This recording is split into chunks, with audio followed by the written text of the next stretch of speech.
I shall put the draft resolution to the vote now. Will those in favour of the draft resolution contained in document S/2024-835 please raise their hand?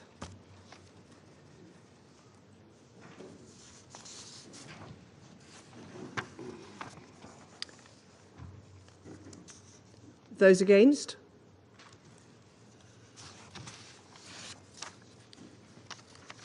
The result of the voting is as follows: 14 votes in favour, 1 vote against, 0 abstentions. The draft resolution has not been adopted owing to the negative vote of a permanent member of the Council. I now give the floor to those members of the Council who wish to make statements after the vote. Madam President, at the outset, I extend my gratitude to those who voted in favour of the draft resolution presented by the 10 elected members who are the representative of the collective will of the international community. It is a sad day for the Security Council, for the United Nations, and for the international community as a whole. The draft resolution this Council failed to adopt today sought only to break its deafening silence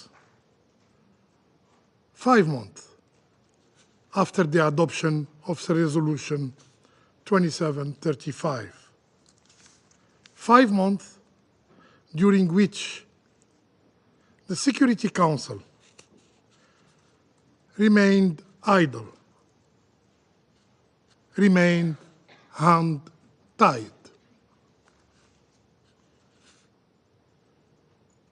This text was far from ideal, but it represented the bare minimum that should have united us. Algeria, my country, has consistently called for enforcing Security Council decisions and imposing sanctions on those who defy the collective will of the international community. For this reason, our position was to adopt a resolution under Chapter 7 of the UN Charter. There were significant concessions during negotiations, yet one member chose to block any action from this Council. Today's message is clear.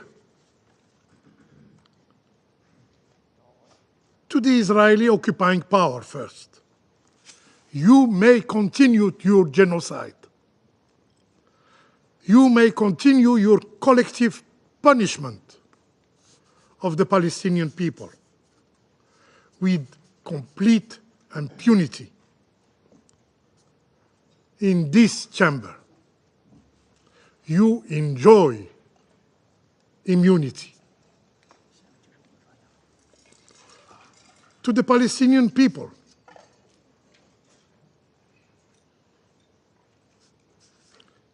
another clear message. While the overwhelming majority of the world stands in solidarity with your plight, tragically, others remain indifferent to your suffering. Madam President, we must ask ourselves today, as human beings, is it not enough that 44,000 Palestinians have been killed in Gaza, 70% of whom are women and children? How many more must perish before this Council imposes a ceasefire? Is it not enough that the number of orphans in Gaza now range between 17,000 and 18,000, many of whom have no surviving family members to care for them? Gaza, once known as a city of children, has tragically become a city of orphans. How many more children must be orphaned before this Council takes actions? Is it not enough that over 170 journalists have been killed in Gaza? And how many more journalists must die before this Council acts? Colleagues, Israel, the occupying power, has killed more journalists in 1 year than those lost in World War II and the Vietnam War combined. Where are those? Where are those who proclaim to be defenders of human rights and freedom of expression? Why are they silent in the face of such atrocities? Is it not enough that at least 326 aid workers have been killed? The highest number ever recorded in history. How many more must sacrifice their lives before this Council decides sanctions?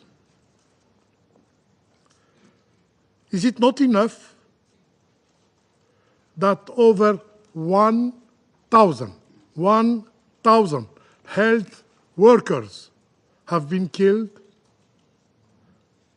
How many more must fall before this Council takes decisive action? Is it not enough that almost the entire population of Gaza has been forcibly displaced and face famine now, with some already succumbing to hunger? How many more must starve to death before this Council responds? Madam President, in the past year, the Council adopted 4 resolutions. Negotiations were conducted. Calls from every corner of the globe were made. Yet, nothing has stopped the Israeli killing machine in Gaza. And the reason is painfully clear. Israeli leaders operate with the full knowledge that they enjoy impunity. They enjoy immunity. They are certain that this body, the Security Council, tasked with maintaining international peace and security by the UN Charter, will be prevented on acting to halt the genocide. Today, we have missed an opportunity. This failure that will have devastating consequences for the international order. But rest assured, this will not be the last time the Security Council will be forced to address a resolution on Palestine. As we have said before, and as we have delivered, we will soon return to the Security Council to demand an immediate and unconditional and permanent ceasefire in Gaza. And this time, with even a firmer language, under Chapter 7 of the UN Charter. And our efforts will not cease until the Council make a decisive action. I thank you. I thank the representative of Algeria for their statement. Do you want to watch more videos like this one? If yes, subscribe to our channel and press the bell icon next to it. We have decided to bring videos on something nobody talks about: African politics, economy, and increasing power. Thanks for watching, and until the next video, stay tuned. Tell us what you think in the comment section. Like and share the video, and subscribe so that you don't miss any of our African videos. It's the best way to support us.